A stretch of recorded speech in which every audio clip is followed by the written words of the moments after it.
more in pain and more empty, instead of saying the ultimate victim was on a cross. And if you look at him, take your time, if you preacher. look at him, my Lord, the church should push them to Jesus. And if we don't, then we empower the worldly thinking that there is power in being a victim. And there's not. There's power in the blood and the name of Jesus. Yes. Come on, brother. And that is what it's about. The Father Take your didn't time. come out to the Son and say, oh, you're right. I've been so bad to you.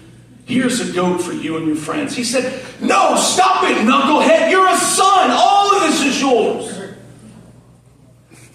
Jesus also tells us another in Matthew 20, a parable. And I don't have these scriptures in there because I wasn't supposed to spend this much time on it.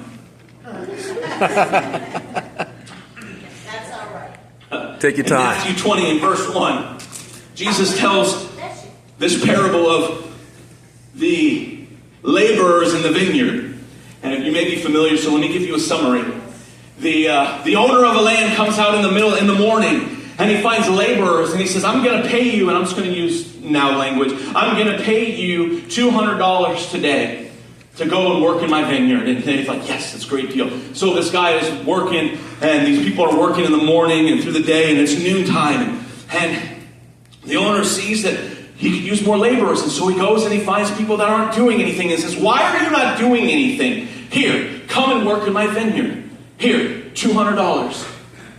And it becomes dinner time, and he still sees people just sitting and wasting their life. And he's like, why are you wasting your life away? Earn some money and help your family. Come and work in my vineyard. I'll give you $200.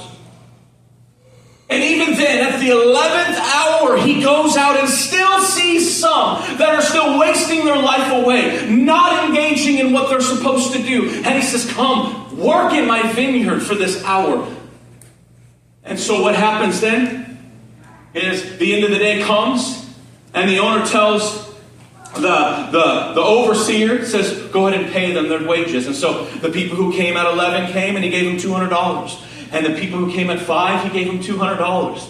And the people who came at noon, he said he gave them $200. And then there was the son, the people that were just like, oh man, if they got $200, then I'm probably going to get more. I've been doing this faithfully all day long. I'm going to get this. This is good. I should get so much more. I'm so excited. He shows up, and the overseer gives him $200.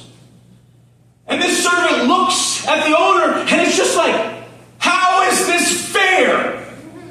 I've worked all day, way longer, especially than the guy who only worked an hour. And he got $200, I got $200, and the owner, instead of arguing in this person's victimhood, said, did I not come to an agreement with you to labor all day for $200? Yes. Who are you to tell me what I give someone else I make an agreement with? The difference between a slave and a son is a slave worries about themselves and what's in it for them. A son worries about what he's dominion over. And he's free to give and receive as God directs or as the Father directs. The problem that we have in a society is that we think we are always owed something. And so in the proper place of being owed something, we sit as slaves. A child feels like they're owed something. They're immature in their thinking. So let me break the barriers. There is only one who is owed anything. Come on, preacher. And that is Jesus, who came and gave everything. My Lord. In that position, he's owed everything. And I may be jumping a little ahead, but I'll precursor this. If you said yes to Jesus, then you said yes to that.